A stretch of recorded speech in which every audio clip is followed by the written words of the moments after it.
Hello, welcome to once again. I have some painting time all together. All right, so like always, let me just change here the screen. There we go. All right, so yes, welcome to today's stream, and I hope that you had a lovely weekend and start of the week, and that you are going to be painting something cool or drawing at the same time than myself. Yeah, let's continue with these two naughty orcs.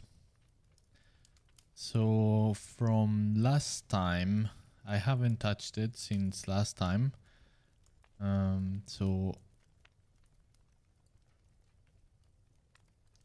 I think, yeah, there's plenty of things to work on.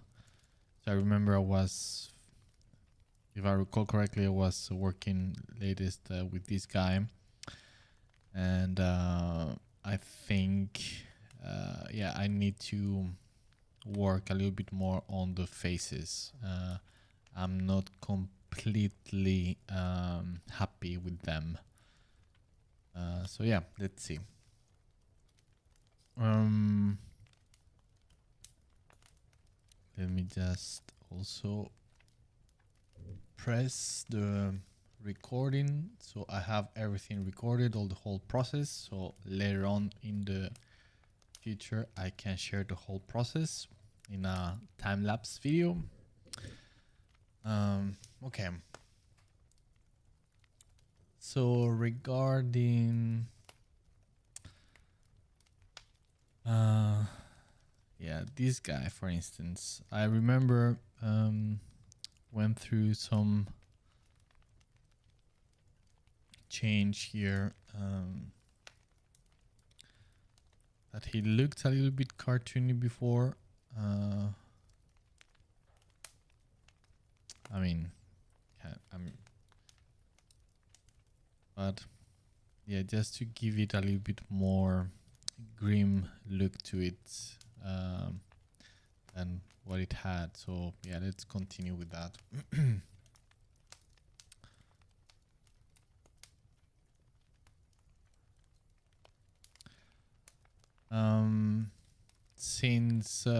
Since we are on the topic of Lord of the Rings and all these things, and it's been quite some time now since the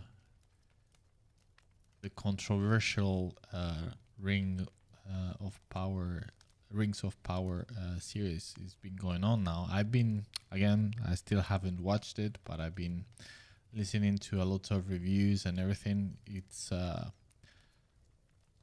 from what I'm hearing, and even though it's mixed in some cases, but the overwhelming majority of what I have seen is that it's just fun fiction. It has no resemblance whatsoever to Tolkien.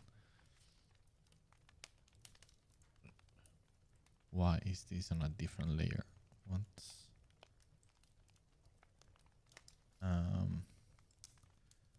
Which, again, is such a shame. It would have been so awesome if they could have done something faithful to Tolkien's work.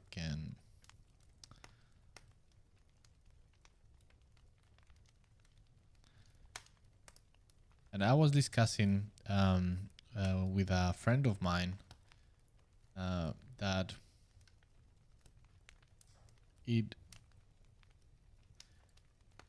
would have been such a better choice, and of course this is very subjective, but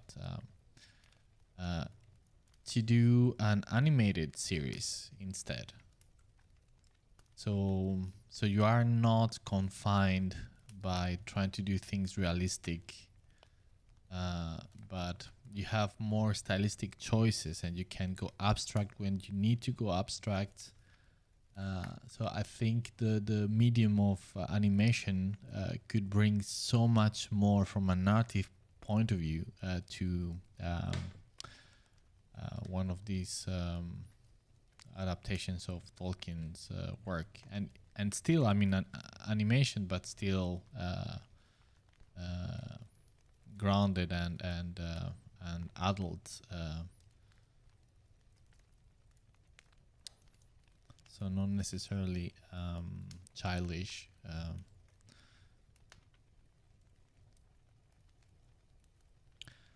Kind of in the. I mean, yeah, there are plenty of examples of animation done for adults, right? And I don't mean porn, of course, but you know what I mean. More serious, and I think, I mean, overall the animation and not necessarily 3D, but well, I mean, still, yeah, and it could be 2D or it could be 3D or a mix of both. But I mean, I think it could give so many possibilities to underline and the narrative of Tolkien, especially since it is tales like fairy tales, right, to a certain degree. So, so I think it's very fitting instead of going live action.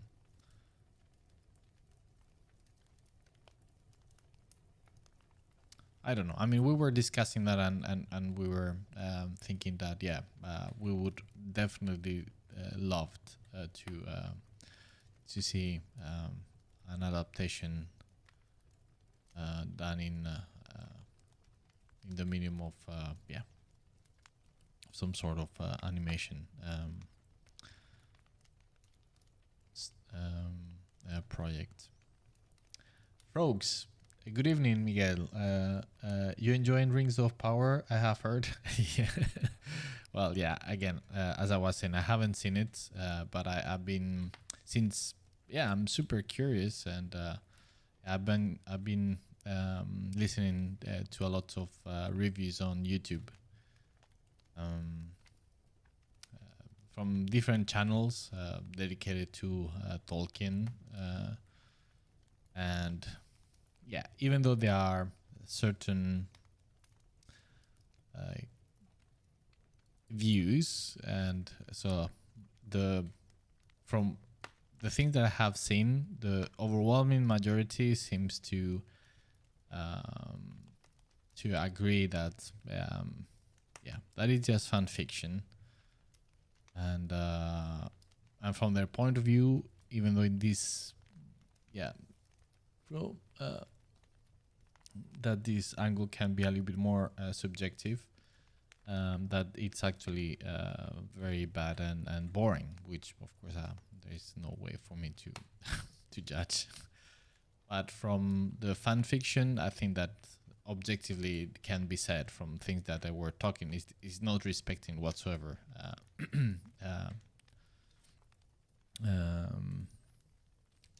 Tolkien's work and narrative and intent, and yeah. So yeah, I mean, if people are enjoying it, then good for them, or any of you, if you are enjoying it. I'm super glad that that's the case. But yeah, it's such a shame, and I think I have mentioned this in a previous stream as well. It's just that I feel also sorry for so many absolutely great and super talented people that have worked in this project that I know, colleagues and friends, and it's such a waste of talent. because yeah, the fundamentals, the core aspect of the project is just is not working. So it doesn't matter how beautiful things are or look. Um, if the writing is not there, if the soul of the project is not working, then yeah, everything is a waste. And I feel sorry as well because of the fact of I know how much love and passion plenty of other professionals have put into this project, and to be, and the harsh critics that I have heard as well. I mean, it is not fun to be in that position,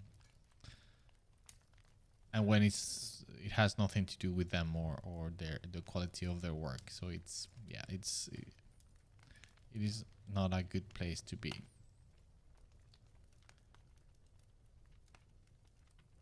Argvain, that's happening with the War of the Rohirrim.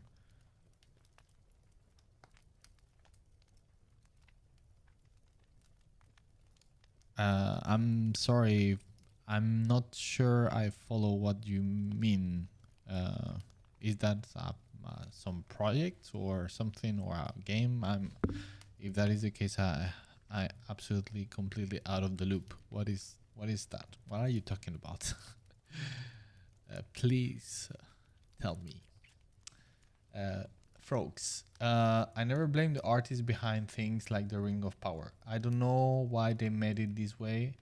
I'm just sad about it. Yeah, the same. And I mean, myself as an artist working on the industry, and I know sometimes how much passion and hard work you put into things, and regardless of that, the project might skew into a direction that is completely wrong and catastrophic, and it's completely out of your responsibility, or you there's nothing you can do about it, and it feels very bad. And even though it shouldn't be the case that you feel that your work should be disqualified because of the overall project is bad, but it's difficult to avoid that feeling, or that some of the attacks or critiques, even though it's not about your work, but since it's related to the project, then you feel kind of perhaps not attacked, but hurt in some way, and at the same time, it's part of the life of being a professional in the industry, but still, it's not fun.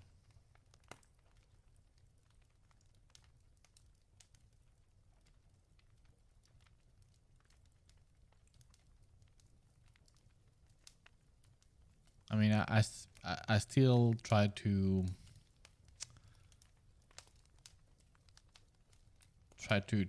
understand why they didn't go and do their own fantasy thing instead of doing a Lord of the Ring thing. I mean, if they, it's something that escapes my my mind, is if you spend so much time acquiring the rights for something that is from Tolkien, why don't you just stick to it? Because if at the end of the day you are not going to follow and use the original material and be faithful to it, why do you buy it in the first place? You see what I mean? Like, if you want to do your own thing, then do it, but then don't. You see, the dilemma is it's very strange for me.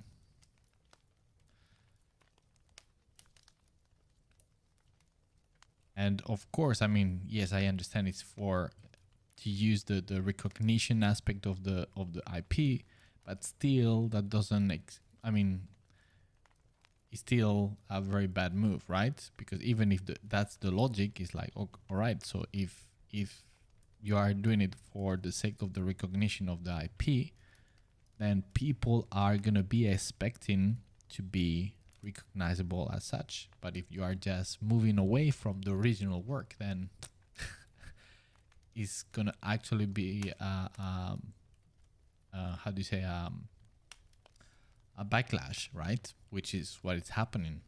So yeah, I don't know. I think it's very, very surprising.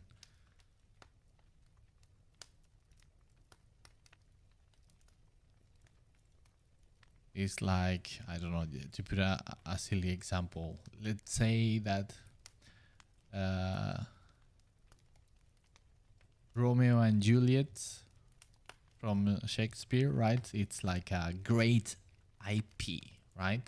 It's everybody is and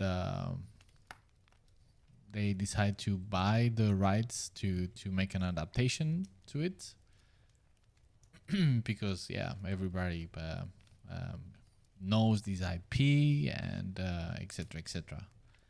And then they're gonna do the adaptation and decide, yeah, we keep the name, but Romeo, he is gonna be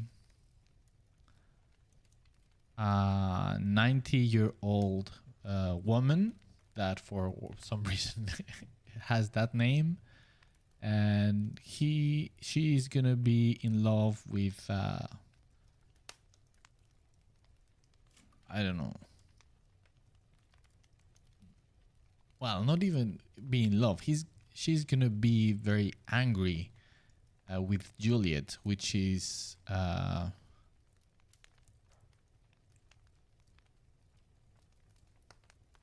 dog of the neighbor. So it's like completely has nothing to do with the original material, but it's like, why would you do it then? It doesn't make any sense.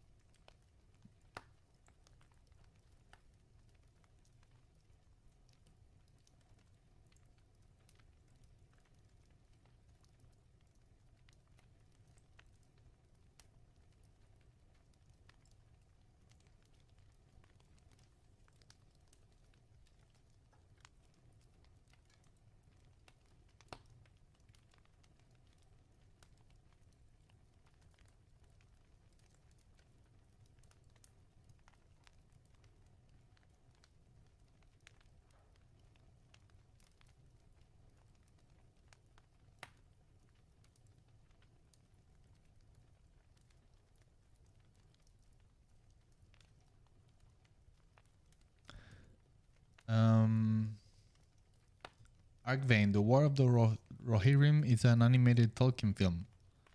It's currently in production. Oh, really? Okay. Well, thanks for clarifying that. Okay, that's fantastic. I have never heard of it. I will definitely investigate. Wow, that's awesome. Lucius, hey, hello. How are you doing? Welcome. How are you doing, man? Arkvane, Amazon was only able to acquire the rights to the appendices of The Lord of the Rings. They don't have the rights to a ton of names and places, which is why they don't use the terms hobbits. Yeah, I mean, as far as I understand, they have the rights for Lord of the Rings, the Hobbit, and the appendices. That's it.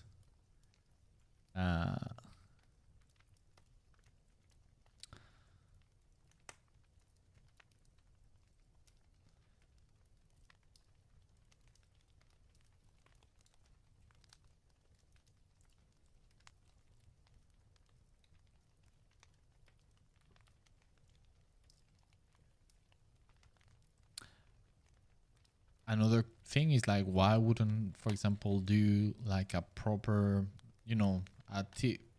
why didn't, I mean, if they had the rights for those books, Why don't they do their own adaptation of the books? I mean, with all the great things that came with Peter Jackson films, they are not. I mean, it could be done better, right? They could follow uh, better the stories and dig into a lot of things that were left out for obvious reasons. And well, I mean, don't get me started with the trilogy of the Hobbit of Peter Jackson's. It's a crime against humanity. uh, so they could have perfectly done, a TV series that gives and especially if they were planning to do 5 seasons. I mean, there's so much time to really dig into the whole story and yeah, I don't know.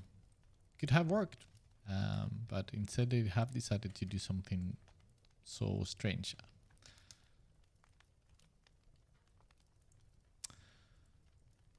What a shame, because I mean, as a fan myself, once again, I mean, if it was a great series, I would even have consider subscribing to Amazon, just if I knew it was a great series. But yeah, it's always, as a fan, it's always a shame, because yeah, it's a lost opportunity to have something great being done. So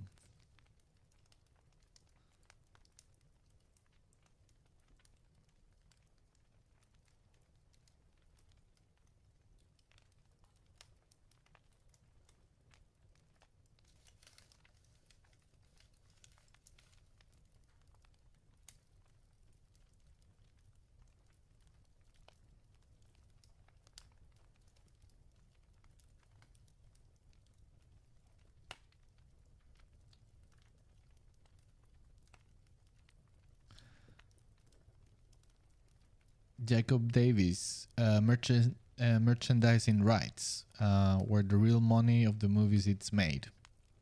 Yeah, yeah, that's very true.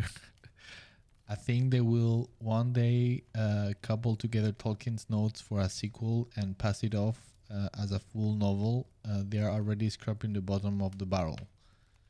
Like a translation of Gawain and the Green Knights was published just because it had Tolkien's name on it. They are monetizing a public domain story that is close to 1,000 years old. Yeah, well, yes. I mean, those type of things are just insane. This subject that you are touching about using public domain stuff, it's quite crazy.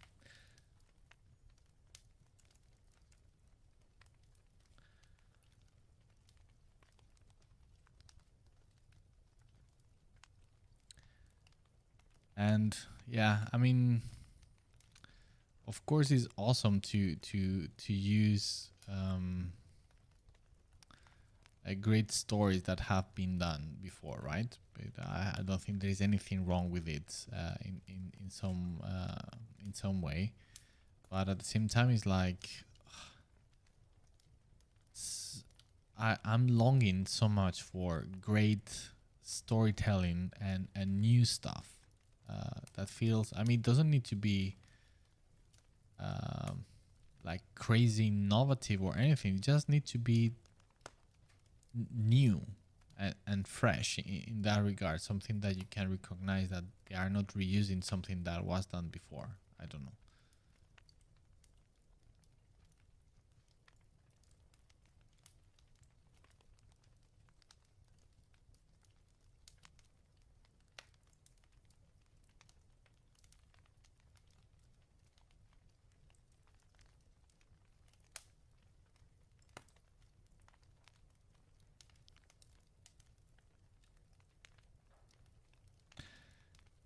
Sergio Ponce, hey Miguel, how it's going? Hello, how are you doing? Welcome to the stream. I'm doing pretty good, thank you. I was looking forward for the stream because I haven't had the time to touch the illustration since last week. So I was really looking forward to it. I've been busy. So yeah, didn't had any time left. How about you? How are you doing? Andrea, hello. Hello, Andrea. How are you doing? Welcome to the stream.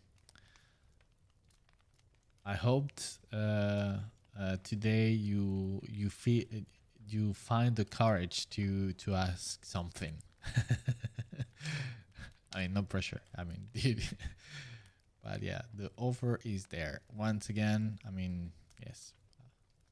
The main reason why I started doing this stream is precisely for that, for giving you opportunities to ask questions and I can give a proper answer. Because when people ask me through social media or I don't have the time, and sometimes the proper answers would take ages to write, etc. So yes. By the way, talking about things that I'm fan of and things that are new. I just saw the whole new series on Netflix about Cyberpunk 2077, and it's amazing. It is. I think it's insanely good. Very, very, very good. I love the genre of cyberpunk. I like the game a lot. And the series is it's brilliant. I mean, the storytelling is fantastic. The style of the animation is I love it. This is very effective. I don't know. I enjoyed it immensely. So if you like animation, if you like anime type of animations, it's and you like cyberpunk, I cannot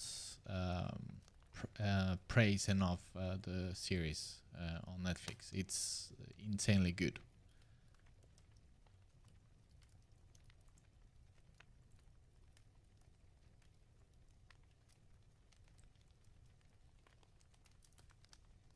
It's very it is, and what I like about it, it's that it's not too pretentious or trying to do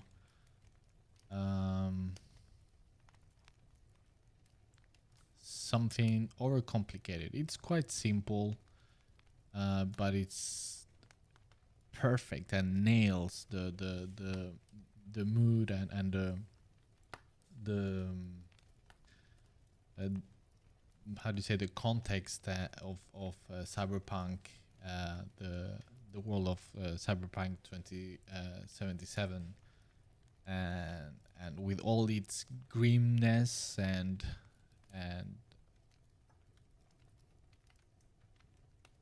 troubles, and I think it's fantastic. It is very good, very crude, very violent, and grim.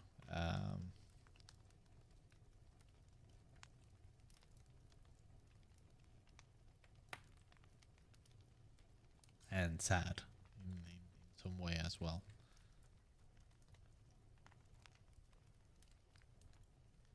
I wasn't. It's one of these things that I started watching it without having heard or read anything about it beforehand. So I went in without any type of expectations. Well, actually, to having very low expectations. Just like, okay, this is just a random thing. It's not gonna be That good is just based on the video, on the CD Projekt Red video game, so probably it's not that good or original. Well, it just blew me off. It's absolutely brilliant, in my humble opinion. And if you have seen it, I would love to hear your opinions. What did you thought of it?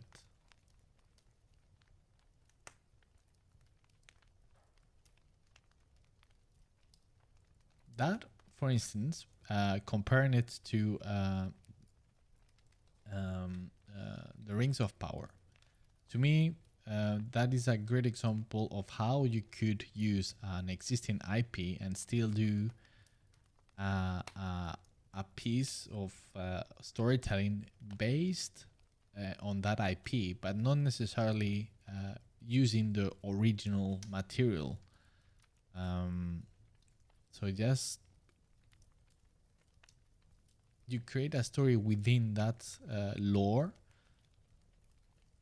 that doesn't affect the big scheme of things, but you are extremely true to the nature of that universe. So despite that you are not using the big names of like on the Ring of Power, you know, they are using all like very important characters within the lore. To me, the way that they could have done it is just do small stories or a small story within that huge world that doesn't involve the big names, and trying to be extremely faithful and true to the lore. And they could have, and they can be extremely creative with the story. They can do whatever they want because it's not based on the actual story written by Tolkien. So it's, of course, it would demand a lot of work, creative work, because you would have to create something new from scratch. But still, it's I think that would be the best way to do it. And this animated series of Cyberpunk on Netflix is a great example of that, right? It's fantastic. I love it. Andrea, no, yeah, come on. Marco, hello, how are you doing? Chibi Versity, I have watched Cyberpunk anime and now I'm questioning life itself. It's an amazing anime though. All right. I'm curious, what do you mean that you are questioning life itself? In what way? I think one of the brilliant aspects of the series is that it touched all these very fundamental questions of the cyberpunk genre, right? And within the lore of Cyberpunk 2077 about social inequalities, of course. So it's like, yeah, very classic cyberpunk stuff. But then about the consequences of tuning yourself too much and all these type of things. I don't know. I loved it. It's not glorifying, for example, as to a certain degree the game does, right? Where at the end you are just tuning yourself and upgrading as much as you want, and it's always there is no negative aspect to it. It's always you always gain something, new abilities, stuff like that. But here on the series, they show the other side, right? Where people really get crazy, they get addicted. So they can dive a little bit deeper into the world of Cyberpunk 2077, and it's I don't know, I like it a lot. And again, then stylistically, oh my goodness, stylistically speaking, is awesome as well. I really like the style. I'm myself, I'm not how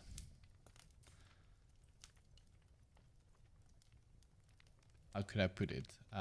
I'm not too fan of anime in general. I mean, there's plenty of anime that I like a lot, but I'm not a big consumer of anime because, yeah, I generally tend to dislike tropes of anime.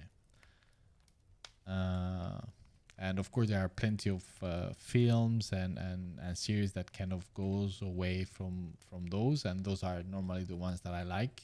And I think this one is a good example of that.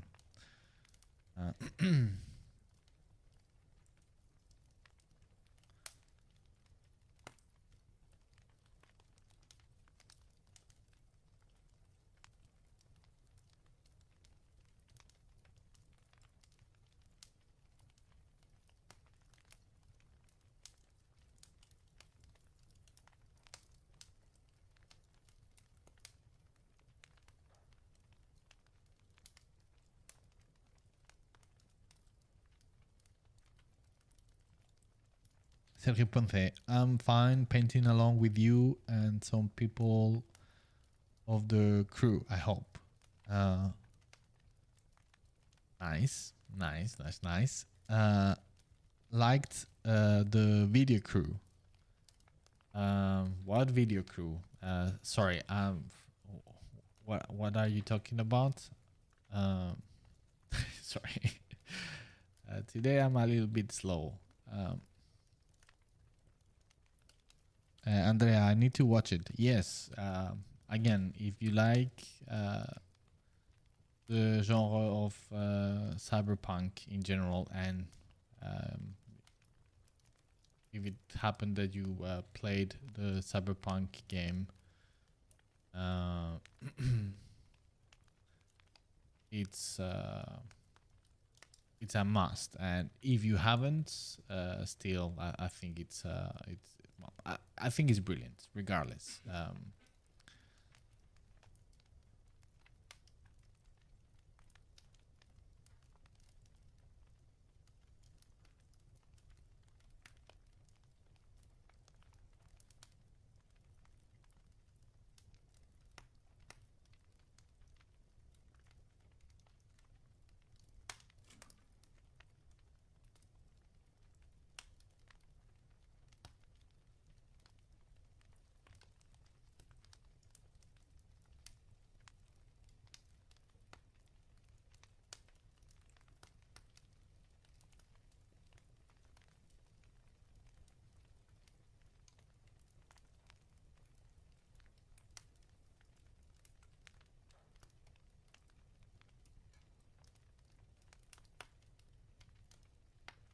By the way, the other day, on the subject of talking about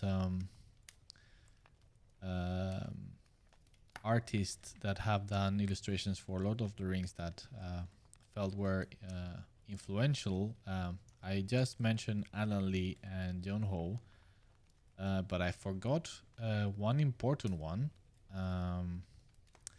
and that I feel it's been kind of been forgotten, and I think he's pretty big in his contribution to Lord of the Rings, mostly because of his work for the tabletop role game of Lord of the Rings. So, of course, I'm talking about Angus McBride. And I mean, plenty of his illustrations have, at least for me, been pretty influential for how I envision the world of Lord of the Rings. Do you know who I'm talking about? Or I have a selection of illustrations here I can share with you now on the stream if you want.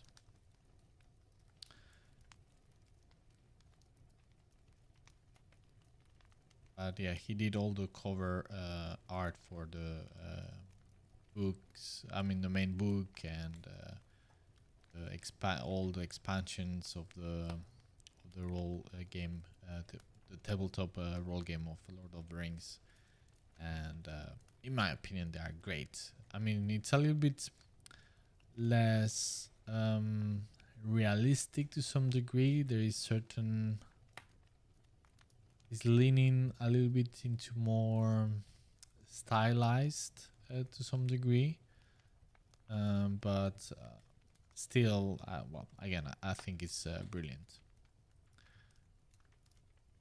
And what I like about his interpretation, it's like he's respecting a little bit this vision of Tolkien, that of being a little bit more Saxon feel to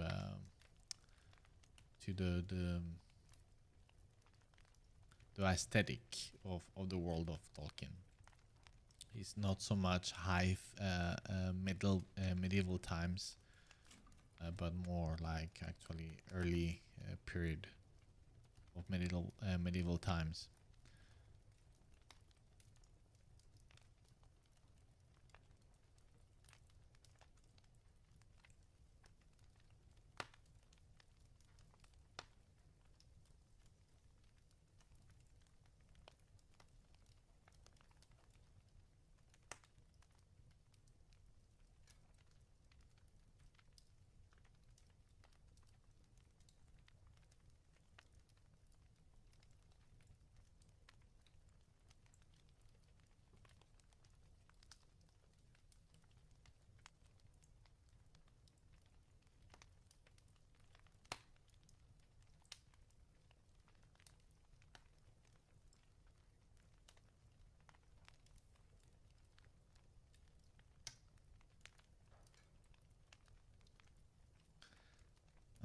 I would like to add some big scar or something.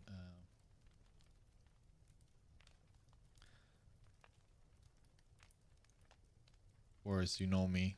Uh,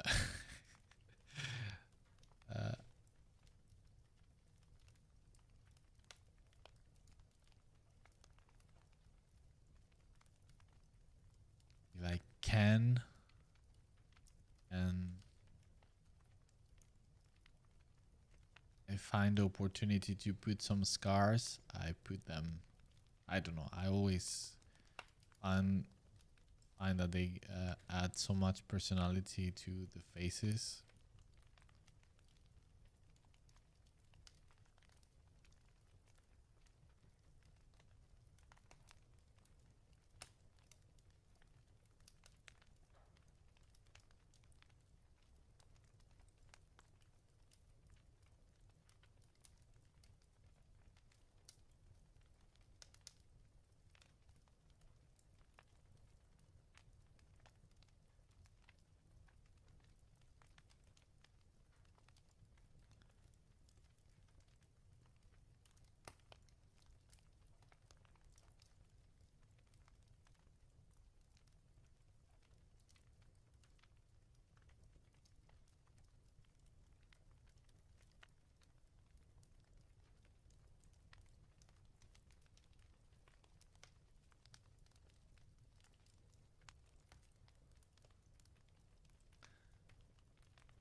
Sergio, I could make your brush of the tutorial, and it's very cool to use. Nice. Well, happy to hear. But the paintings don't look pretty same as yours. I'm telling to the people that liked this video. Well, I mean, of course, the brush is not the answer to all the questions. It's just one tool, and again, I'm pretty. I mean, well, who knows? Maybe you end up using it the rest of your life, but I doubt it. So I would I would say that probably you will use it for some time, but you will stop using it because it's not uh, fit for your own needs exactly.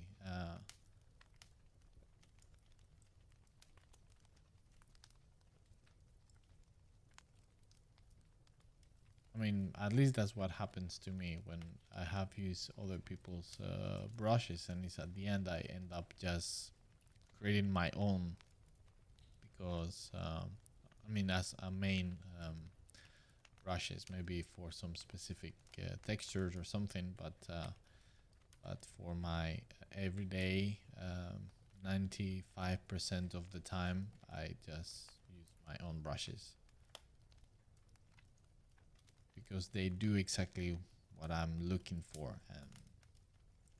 and no matter how good other brushes are, they don't.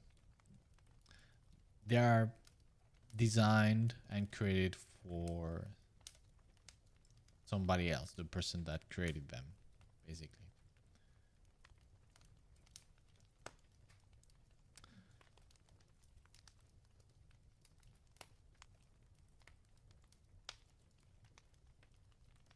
So yeah, we'll be. We can talk about this in a year, and let's see what happened. If you still keep using it, or you have just gone and do your own.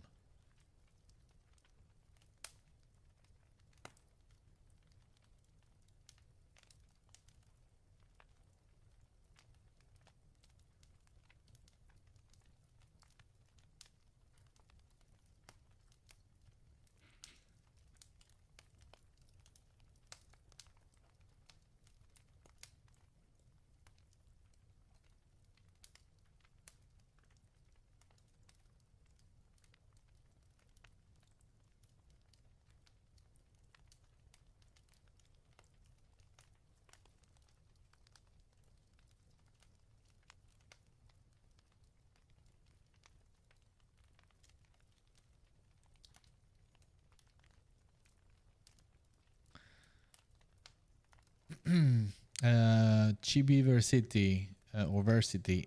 If you watched Cyberpunk 2077, you might like Guilty Crown. All right, I will check it up. Is it on Netflix as well? I hope so, because that's the only streaming service I'm subscribed to.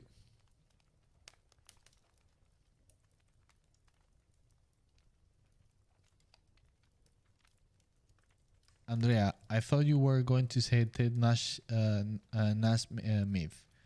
I didn't know him. All right, I can show you at least some of the illustrations that I have saved on my computer. Sergio, do you use Greg Rutowski brushes?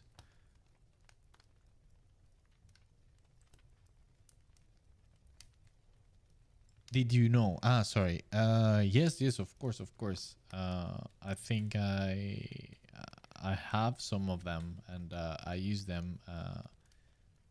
Now the thing is, I have such a big. I mean, just look at this. I have so many that now I don't know which.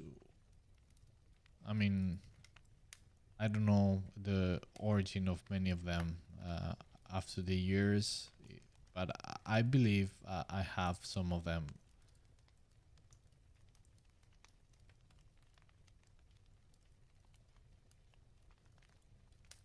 And they are great, very painterly, if I recall correctly.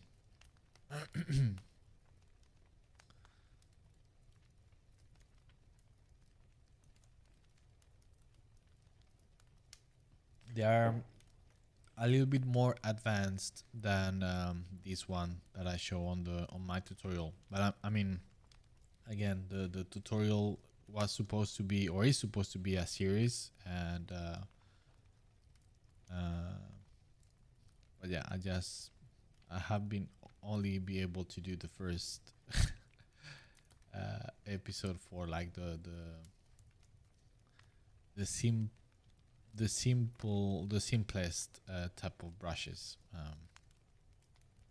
So if I get the time at some point to continue that series of how to create your own brushes, I will show you how to do some more elaborate brushes.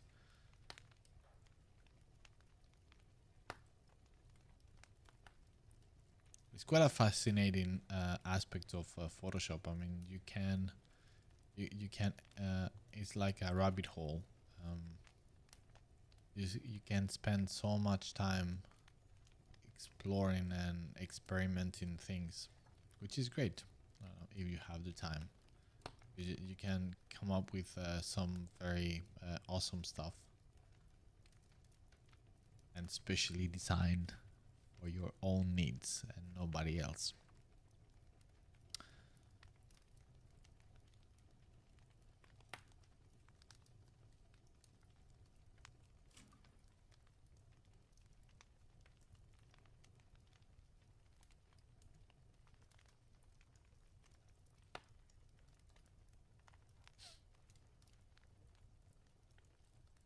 All right, Andrea, let me give me a second.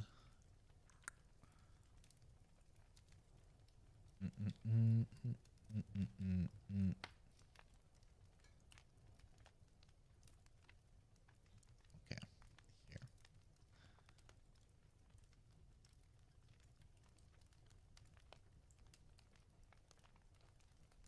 Can you see it? Yeah. So yeah, all of these are, like I said, are cover illustrations for the main books of the tabletop role game of Lord of the Rings and its expansions. I don't recall which one is which, but yeah. So what I mean that for me some of these illustrations have influenced me so much is that for me this is how trolls look because of this illustration.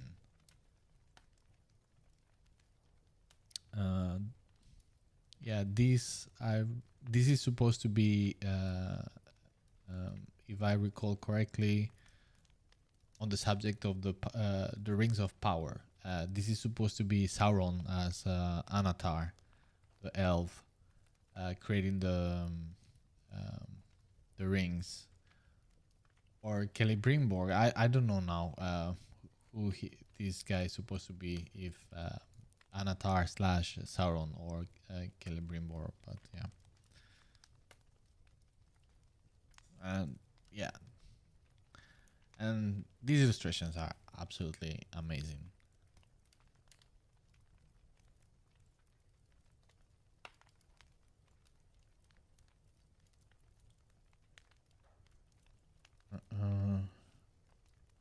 There are some of them that are more iconic and others that are not so much.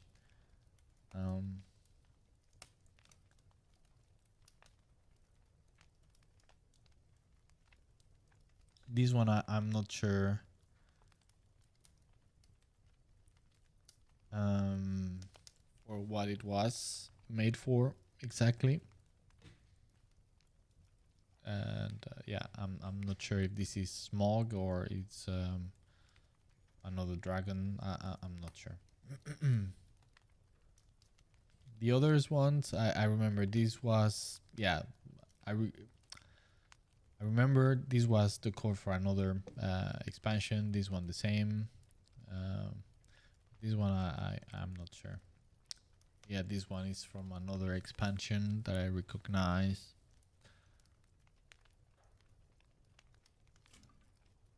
I mean, if you don't know about Angus McBride, he is especially known for historical for illustration of historical reproductions of military uniforms and characters.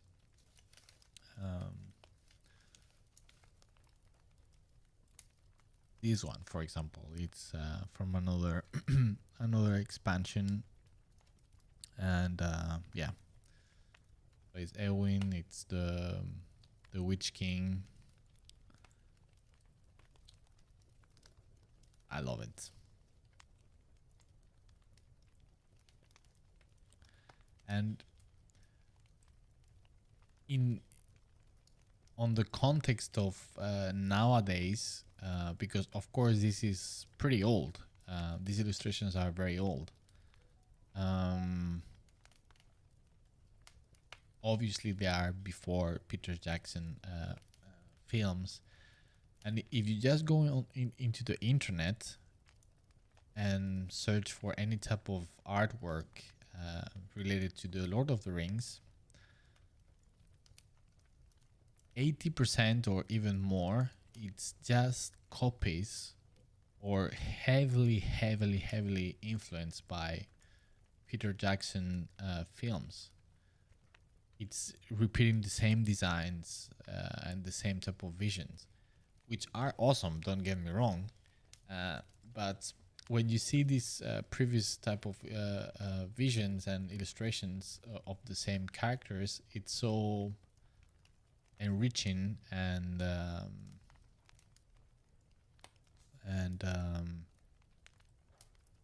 refreshing, right?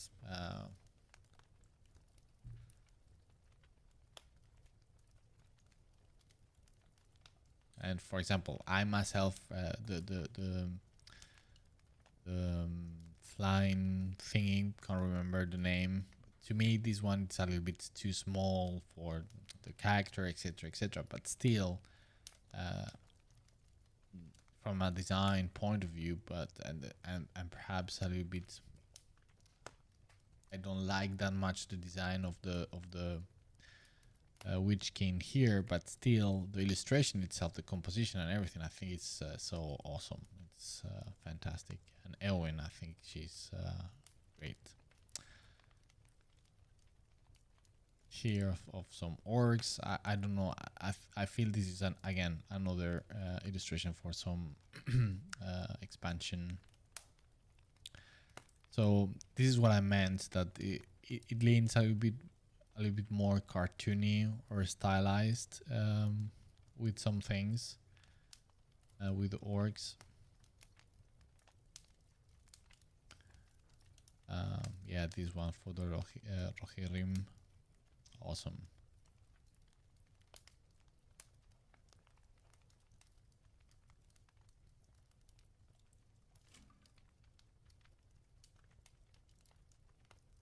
Yeah, you see what I mean with the Saxons type of aesthetic, right? So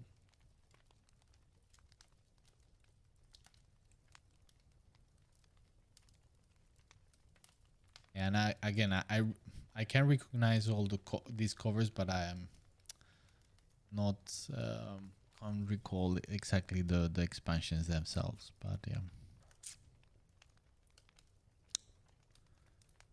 I mean, look at this orc here. I think it's awesome.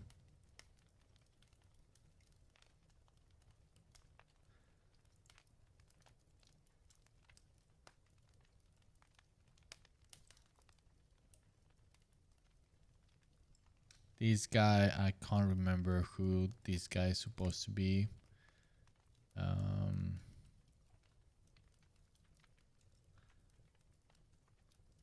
He's a Palantir, so it is either Saruman, which I'm not sure, or could be the Senescal of Gondor. I can't remember his name right now, but yeah.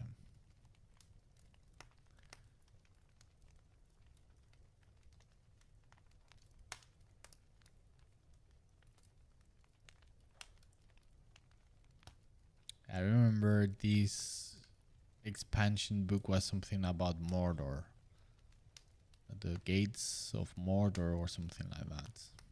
What's called?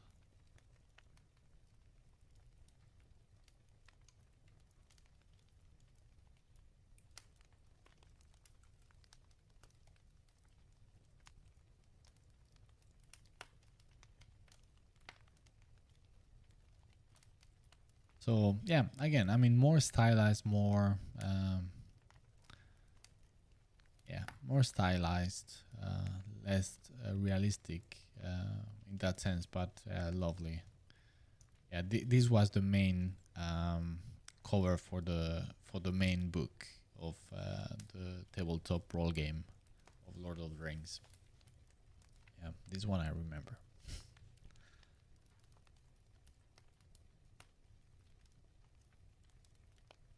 Yeah, and that's about it. I don't have more. So yes, check Angus McBride.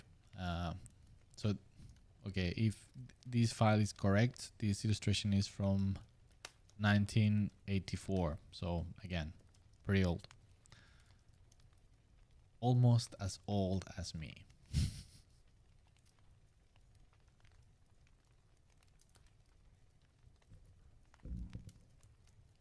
And there is another one. Actually, I should have it. Oh damn! There's one that it's one of my favorites, and I thought I had it, and not. It's the one where the Gandalf is confronting the Witch King in the siege of Gondor of Minas Tirith, and it's insane. Let's see if I can find it.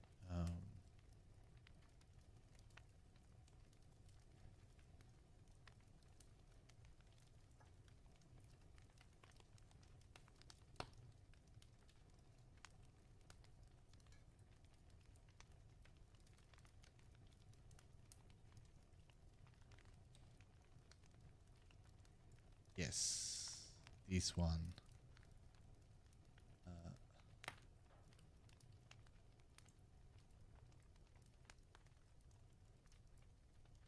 And let's see, can you see it properly?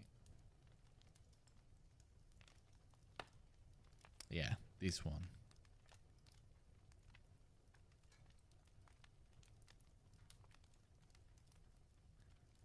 I love this one. Love it.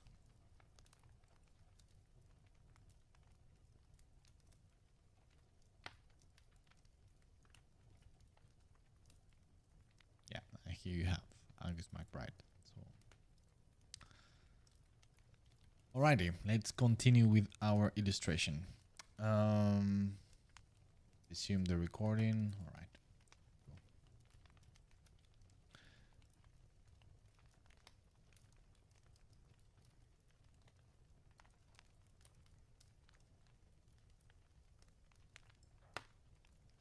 Reminds you to Frasetta. Yeah. Yeah, I'm not sure, but well, I mean, yeah, not to me that much, to be honest. Sergio, Anatar, the Lord of Dawns. I think it's in English. It's called the giver of gifts, or the something like that. But yeah. Yeah, I don't know. Again, that illustration, I don't know if that is Sauron as Anatar or Celebrimborg. I'm not sure.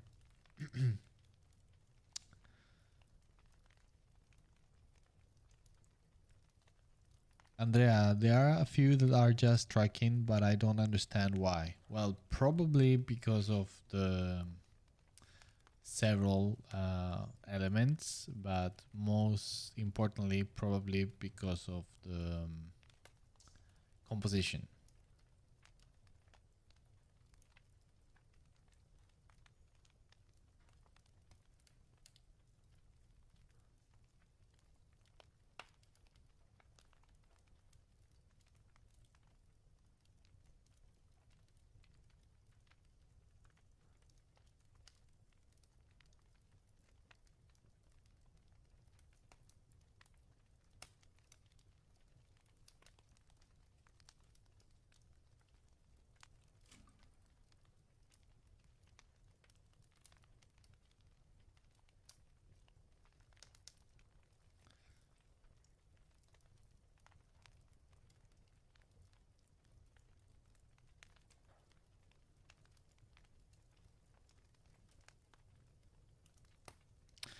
But yeah, again, it's going back to what we were talking about in regards to the Rings of Power and comparing it to um, the Cyberpunk TV series on Netflix.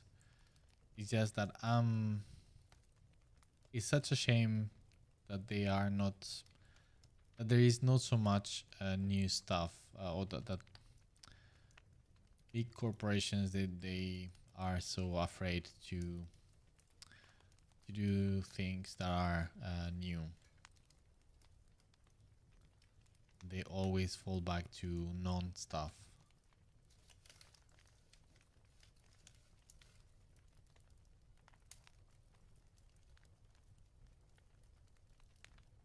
Well, by the way, on that note, now that I remember,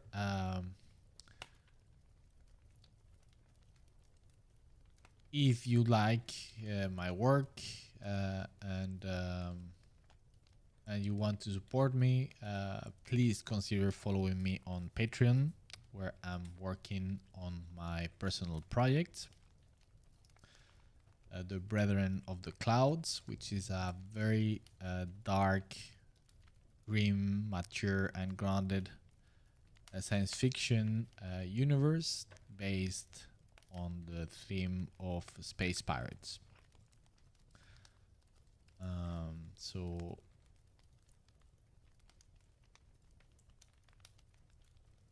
any help will be very much appreciated. So I will be able to spend more time working on it and speed things up. But yeah, it's a project that I'm extremely excited about, and I cannot wait to show things. But of course, it's going to take some time since I'm starting from scratch, basically, and it's basically is a world building type of project. It's very ambitious, and yeah, we need a lot of work, and for that I need time.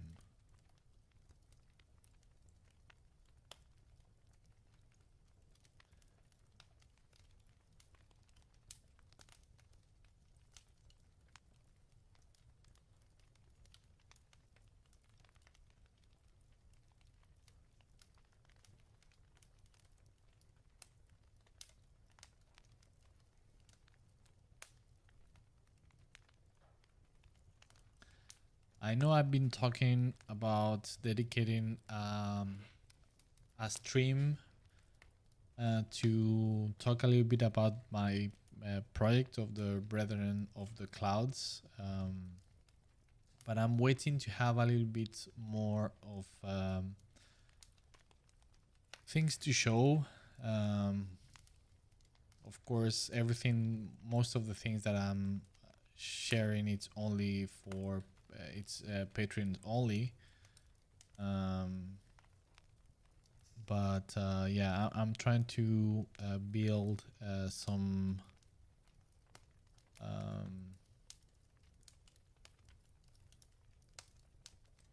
amount of material that I can share publicly outside of Patreon, just to be able to explain a little bit more in detail what it is about instead of just talking.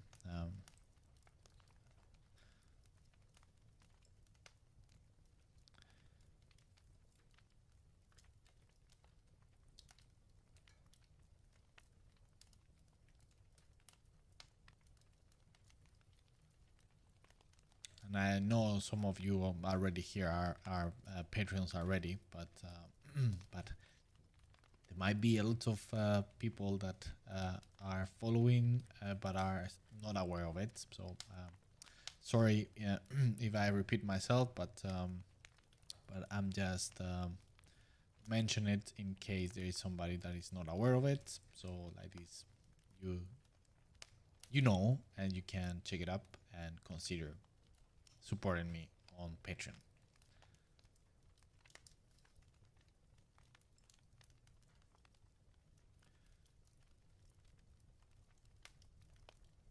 Right, enough of this guy. Let's jump to this guy here.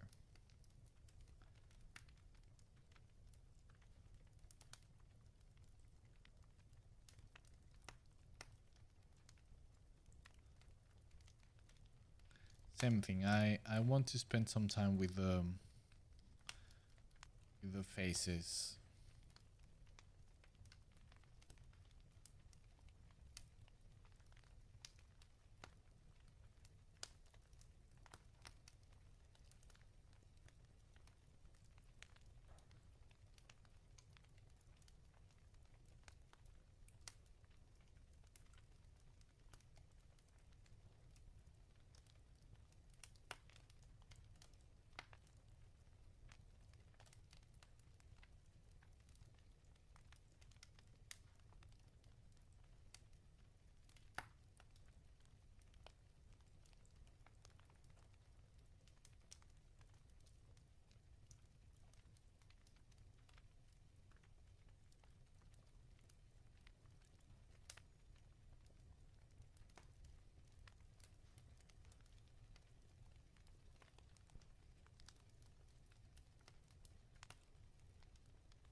I think I will keep this nose guard.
Again, as I was as we were talking last week, I'm struggling a little bit to find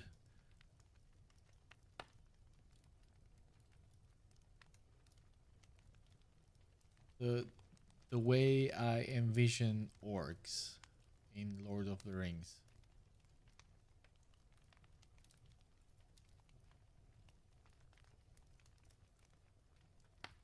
Because I find that it's a very difficult middle. It's a difficult balance to find, right? Because in one way they need to be grotesque and with very exaggerated features, but at the same time I don't want them to look too cartoony.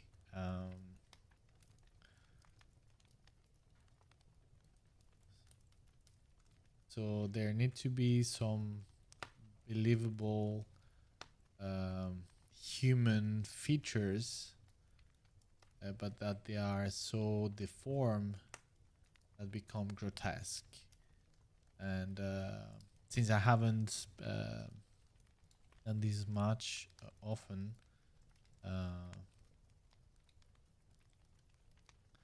it's difficult to find that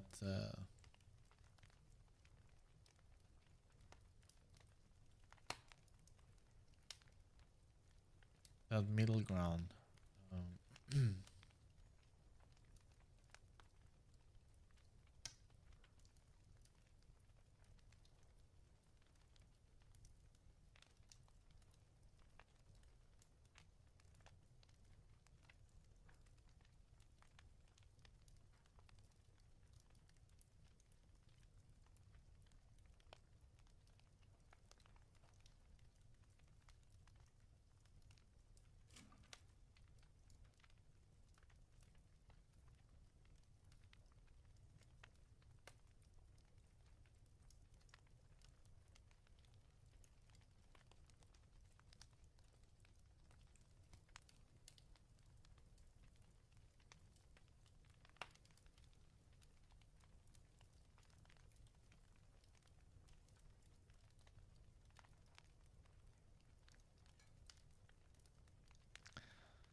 Luis, hi Miguel, a pleasure to see you. Yesterday was my birthday.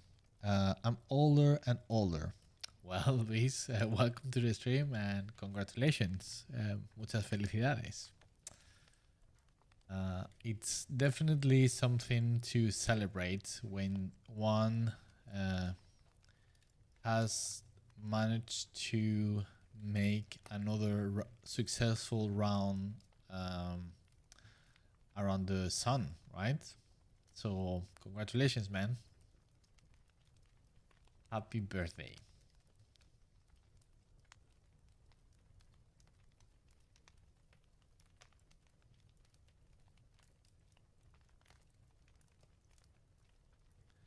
Did you do anything special?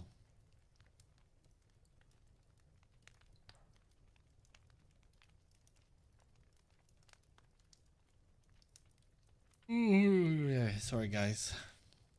Tired.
Should this guy have a nose ring? Let's see.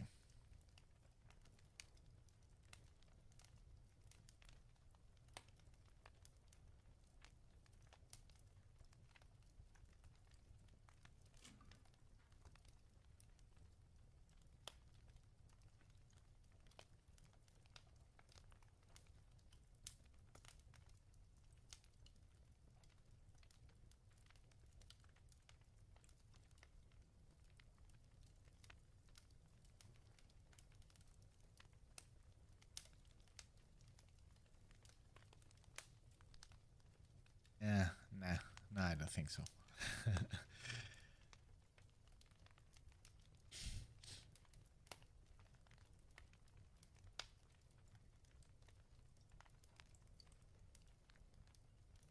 Neither earrings. No, I don't think.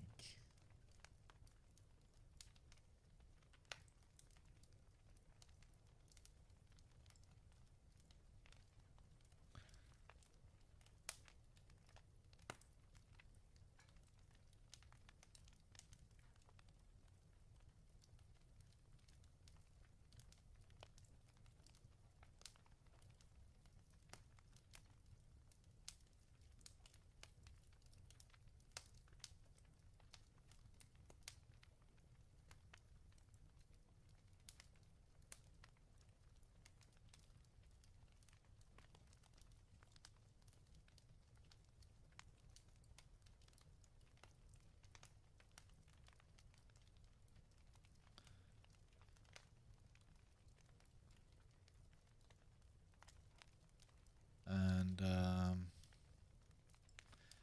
yeah, sorry that I'm a little bit quiet. But yeah,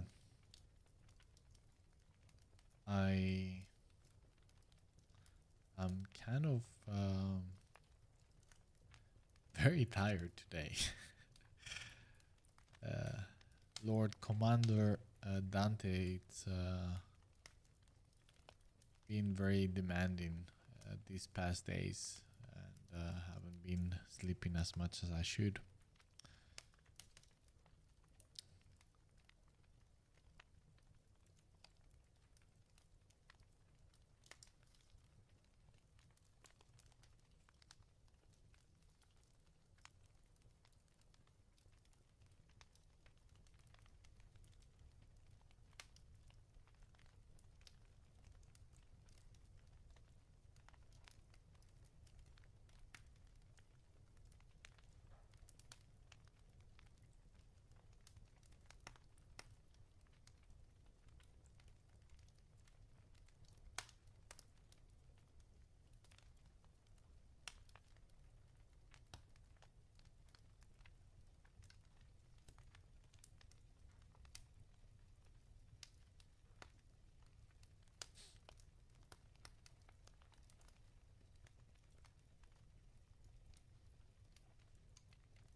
By the way, just changing completely the subject of the things that we've been talking about, but the the date of the release for Darktide, it's getting closer and closer. Um,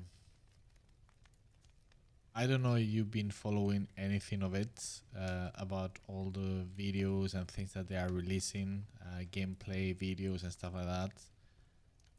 But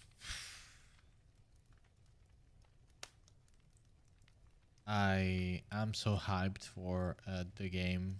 I am so much looking forward to be released.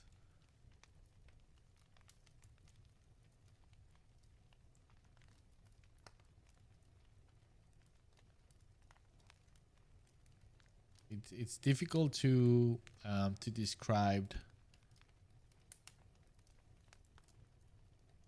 the feeling when you release a game that you've been working for years, and once the release happens, it's just it's such a priceless moment, and then with such an amazing project, because that's normally with any type of release, right? But then if on top of that you add the fact that this game is gonna be just insane, uh,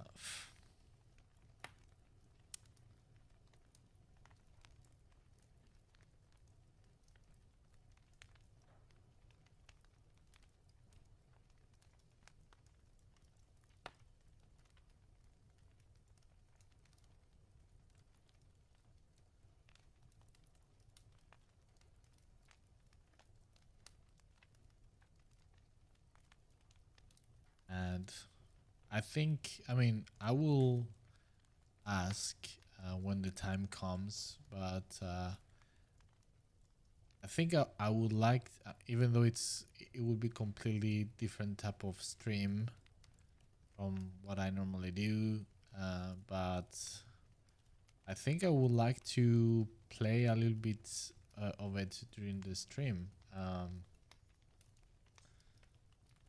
So yeah, I don't know.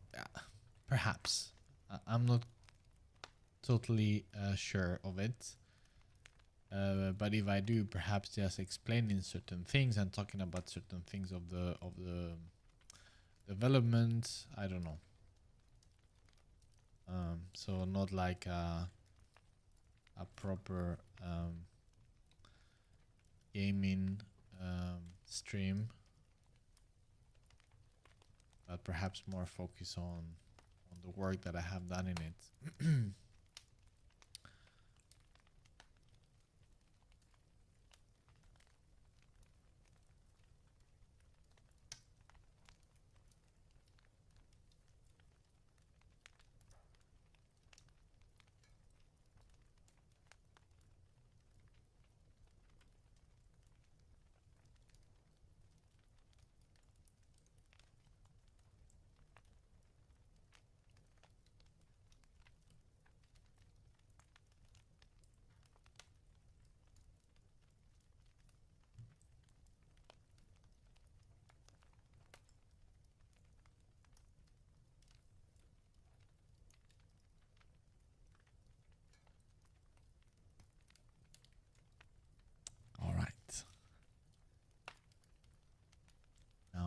to lower the voice and be on the alert.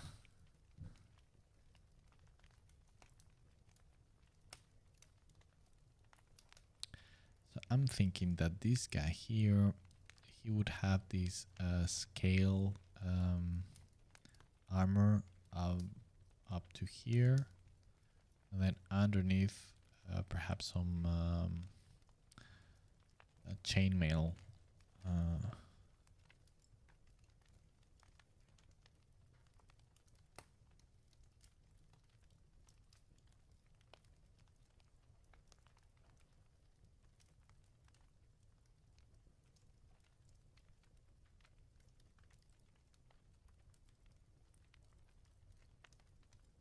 That's my original idea, at least.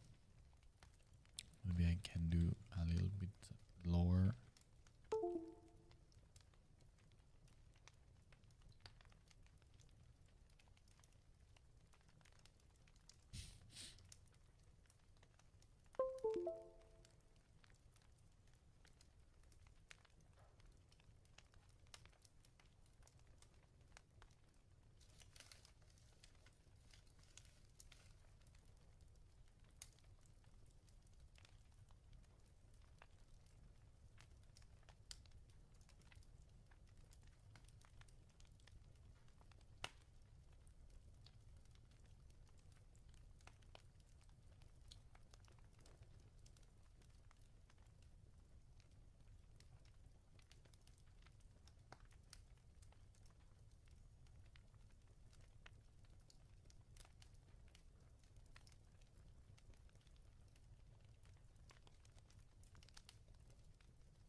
Chiki chiki chi. Man, I'm so lost on the chat. Where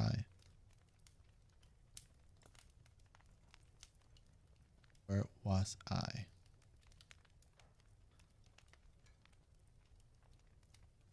Arkvane. I grew up with Michael Haig's illustrated version of The Hobbit. So for me, that's how I have always pictured them in my mind. Yes, of course. I mean, I think that's what is happening to all of us, right? So in my case, it was Alan Lee. So for me, that's the way. But there you have it, right? How important and how powerful the work of an illustrator can be, right?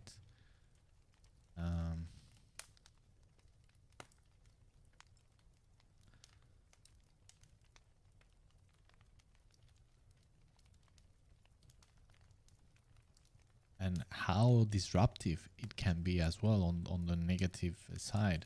I mean, has it happened to you?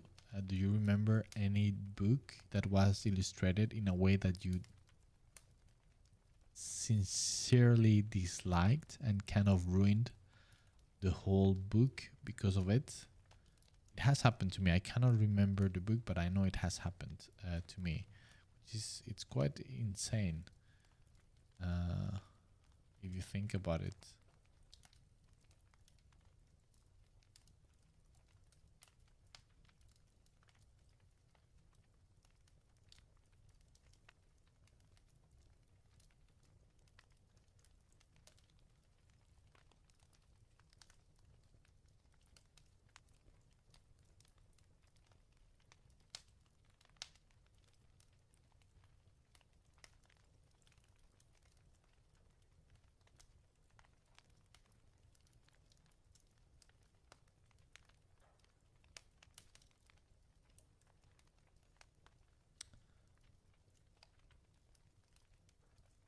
I'm just trying to think of a novel that kind of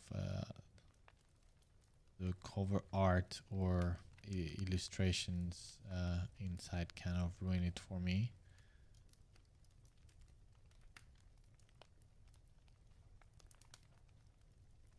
Oh yes, I remember one.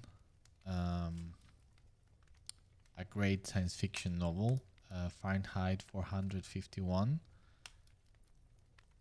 I remember the cover of the book was a frame from the film that they did, I don't know, a very long time ago.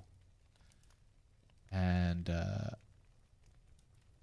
when I read the book was a very long time ago. I was a teenager, but still, the film is very, very old. Must be from the 70s or 60s. I'm not sure. And to me, it looked so old, like so old-fashioned looking, not at all like science fiction. So, because just the cover, I kind of linked together this kind of, I cannot find a proper word in English. In Spanish is rancio. You know, like old fashioned to the whole story that I kind of ruined the whole thing for me. You know, like everything looked like old and I don't know.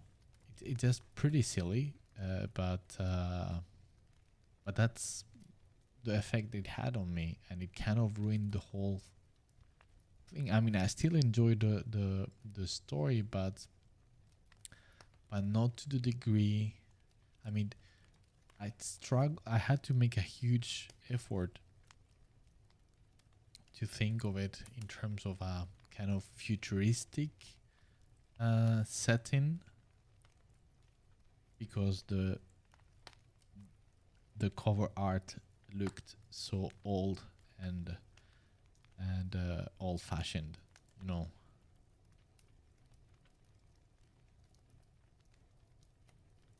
I remember on the beginning, no real spoilers, but if I recall correctly, there was like some sort of robotic dog, and because of that cover art, well, or not art, but it was just like a frame from the old film. The vision that I got from that robotic dog was kind of like super retro and not futuristic at all and not cool looking at all. So, you know, it's like, when I mean old-fashioned looking is in a derogatory way, in the sense that it doesn't look cool, right? It just look crap, basically. So yeah, that's a good example that I can recall.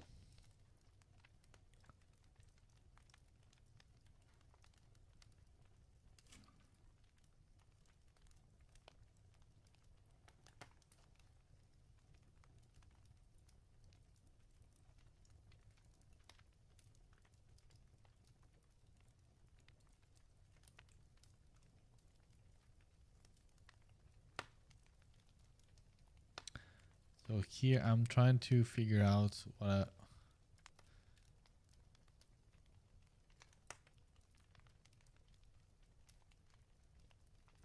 what I want him to be carrying. On the book, it says that he has a spear and a bow. But still, I would like to give him a dagger, as we spoke, or at the very least, or a sword, or both as well. I'm not sure. As if he is kind of starting to draw it to perhaps stab or cut him. because of his insolence. uh,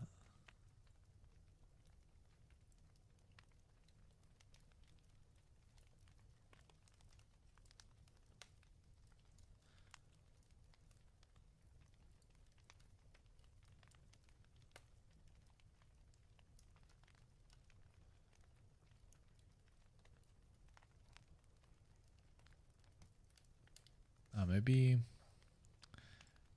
this is a better option with a male.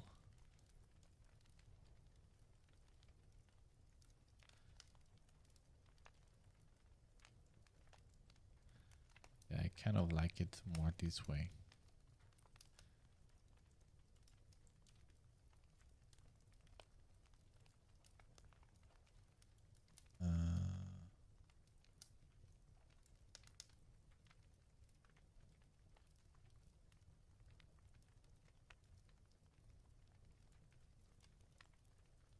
And how about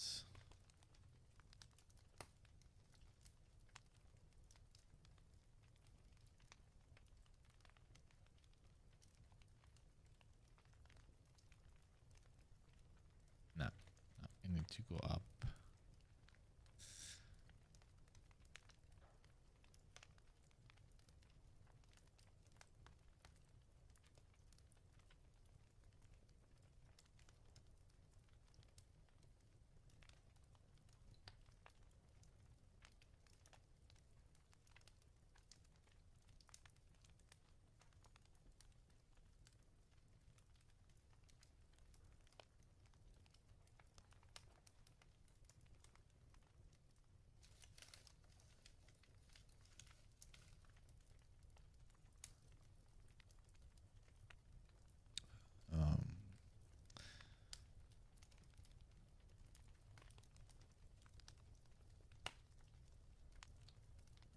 Andrea, you once said that your granddad was a great portrait artist. Has he told you any tip about portraits? Andrea, sadly not, because he died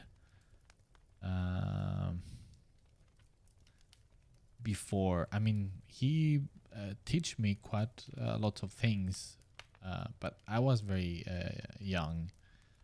I think I was 10 years old or 12. I can't recall exactly at the moment. So yeah, I remember he lived in another town, so I wasn't able to be with him that often. But when we were visiting my grandparents there, or they came to visit us, since I was drawing and painting since I was a kid, and I painted and draw with him, and he showed me and teach me some stuff, but yeah, very basic stuff, again, because I was very young. And so sadly, no. That's something that I feel that it's such a shame, because I would have loved to be able to learn from him, and so no, sadly not.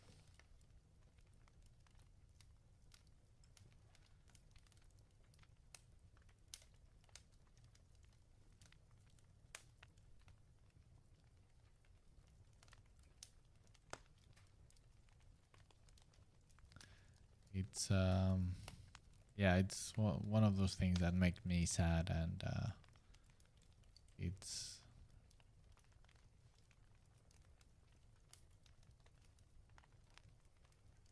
I mean, we would have so many things to talk about, and so many things to in common in that way. So yeah, it's a great shame. I didn't get the chance to really learn from him as much as I could have.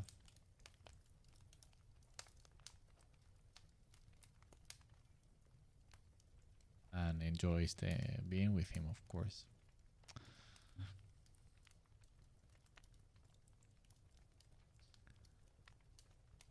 Luis, thanks a lot. Well, man, that's nothing. But yeah, I hope that you had a great time yesterday. Sergio, how it's going, Lord Commander Dante? Well, he's doing good, growing very fast, and he's very fun. He has a temper, I have to say. But yeah, very good. It's quite insane how fast kids grow. It's yeah.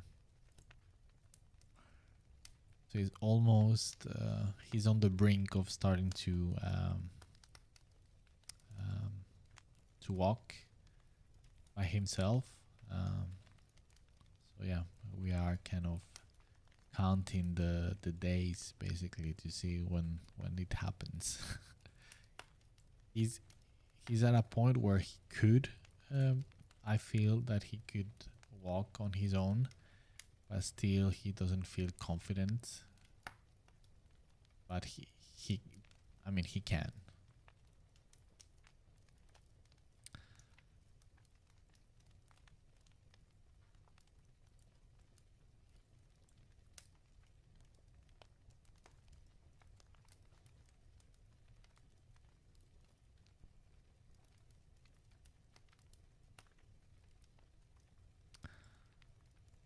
Jin, good work, man. As an artist, what are your thoughts on AI art? Well, Jin, thank you and welcome to the stream. And what subjects could be talking for a very, very long time. Well, all right. A short version is that because there are so many different angles where we could be engaging in this conversation and subject, right? So there are many different subjects around AI art, but I think it's just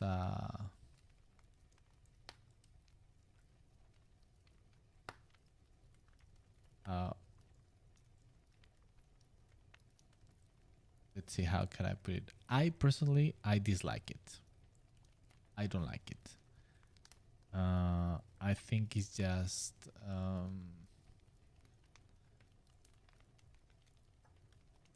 a cool, fun, gimmicky toy to play around.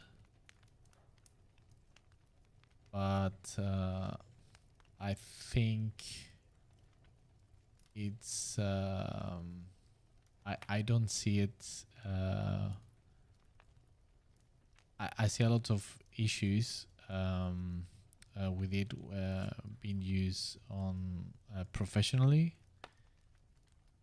I think it does a disservice, especially for beginners or artists with not too much experience. If they become very reliant on it, and yeah, I don't know, just kind of like a toy type of thing, but maybe to generate some ideas perhaps. But at the same time, I don't know, I dislike it. I have not used it, and I mean, who knows, maybe I changed my mind. I'm not I'm open to change my mind, but I don't see myself using it. Because another thing is that something I don't know if you have noticed it, but I can notice. I mean, I can see it miles away. This is AI art. you start to see every single thing and it's the same. I mean, so it kind of lose that novelty, uh, because it's just, yeah, it's very recognizable. And even if it's using paint overs on top of it, etc., doesn't matter. It's super recognizable. And regardless of the subject, regardless of the style that they are trying to do, they all look the same or very similar. So I don't know. The thing is, as I was saying, I'm extremely tired today, and it's a little bit. It's 10 minutes for me to close the stream, so it is a subject, a very deep, complicated subject, and I think it needs quite some long discussion to be have, and I'm be very happy to do, but maybe next time we can take it from the very beginning, so we can explore and talk about all the different angles of this subject. But yeah, that's what I can say for now. Is that I dislike it, even though, I mean, and don't get me wrong, the images and everything, they look fantastic. They look very cool. So I'm not in denial in that way. It's like refusing to see that, they can generate striking imagery. No, that is not the case. It's just that I dislike the concept of it, and I see a lot of issues with it. Not in terms of AI replacing artists. I don't see that at all. I don't see that as an issue at all. But I see plenty of other issues. So yeah, sorry that I'm a little bit unfocused. But yeah, since you are asking, what do you think?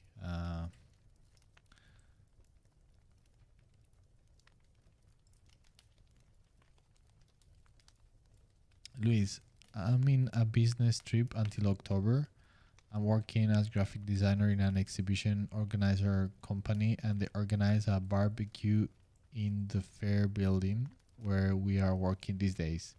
It's a pity to have family so far, but at least they organize a very nice thing. Muchas gracias. Well, okay. Well, yeah, that's a bummer, but well, I hope that you enjoyed it, nevertheless, Luis. And yeah, I'm pretty good. Thanks. I definitely cannot complain. I'm doing very fine.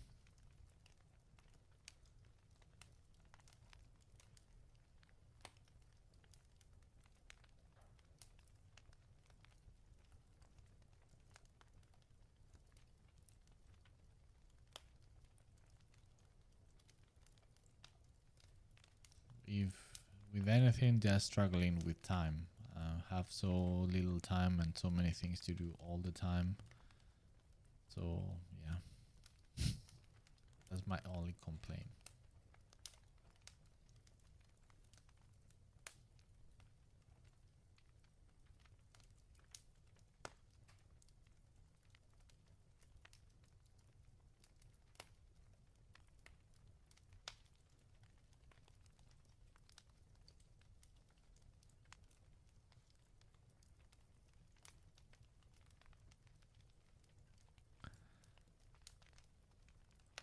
Andrea, I'm sorry, I must go. I'm gonna listen to the answers tomorrow. Bye. Right, Andrea. Bye bye. Have a nice day or evening. Arcvane, retrofuturism. No, it's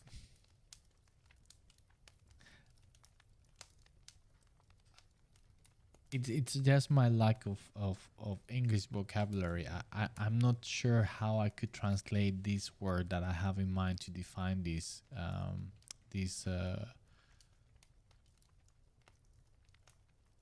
cover art. But rancio, what it means in Spanish is something old that smelled bad, old, you know. But that's something that you can apply to other things, not necessarily to smell, but something that just like it's so old that it just smells bad. Basically, that's kind of the idea, right? So you can talk about style that is that way, old fashioned in that way, or yeah. So in this case, the look of the cover, since it was using a frame of the old film, which I haven't seen, but yeah, it just aged badly, right? So it looks old and smelly. I don't know how to put it. So yeah.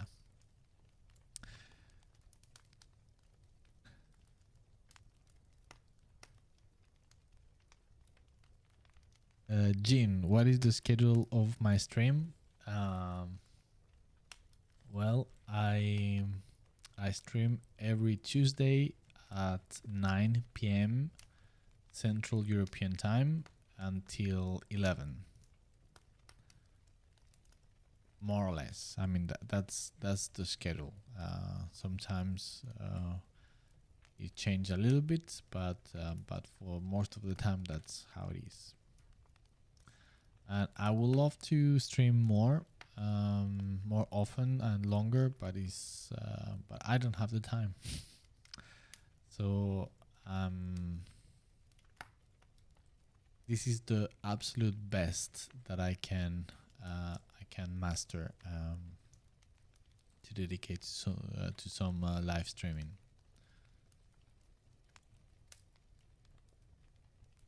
I would love to do it a little bit earlier during the day because as you can see, I get very tired because I get up very early every day. um, so yeah, and sometimes we have too much fun, and I would like to stay longer. For example, last week I was having a blast and I had a lot of energy, but yeah, still I have to go early to bed because if not, tomorrow I will be dead. But yeah, that's the schedule, Jim.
All right. Well, sadly, I think it's time for me just to end the stream for today. Again, thanks everybody for joining. It's always a blast, regardless of how tired I might be. Sometimes it is this way, and I'm a little bit more quiet and less energetic. But yeah, that's how it is. Still, I enjoy immensely talking to you and sharing some time talking to you guys. So yes, again, thanks for joining and talking to me. And yeah, I hope that you have a fantastic evening or rest of the day, depending on where you are. And hopefully, see you next Tuesday at the same time. So have a great week. Stay safe, paint and draw a lot, have fun with it, and yeah, see you. Bye bye.